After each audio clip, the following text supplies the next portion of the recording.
Hello বন্ধুরা, সবাই কেমন আছে? আশা করি সবাই খুবই ভালো আছে। আজকে আমি চলে এসেছি ছোট্ট একটা মিনি ব্লগ নিয়ে। আমরা নবদ্বীপ ঘাট থেকে গিয়েছিলাম শ্রীনিবাস জল ঢালতে, তো তারই একটা ছোট্ট ব্লগ করেছিলাম। তোমরা নবদ্বীপ ঘাট থেকে জল নিয়ে নিয়েছিলাম।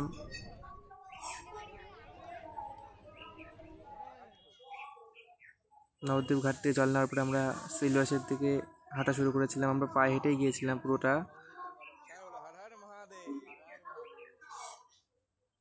কিছু কিছু ভিডিও করেছিলাম, পুরোটা ভিডিও করা সম্ভব হয়নি। তো মাঝে বসে গেছিলো ভান্ডারা, তো সেখান থেকে আমরা খাবার খেয়েছিলাম।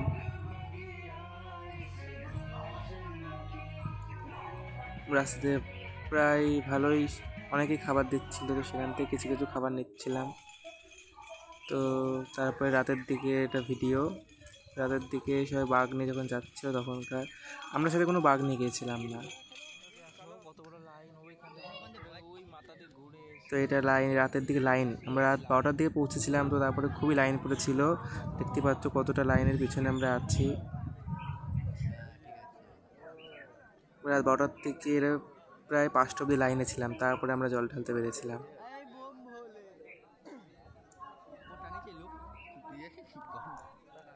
তারপরে আর ভিডিও, এইটুকুই ভিডিও যায়, তারপরে আর ভিডিও করা হয়নি।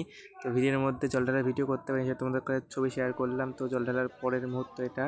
তো ভিডিওটা ভালো লাগলে লাইক, কমেন্ট, শেয়ার ও চ্যানেলটাকে সাবস্ক্রাইব করে দেবেন। হ্যাঁ।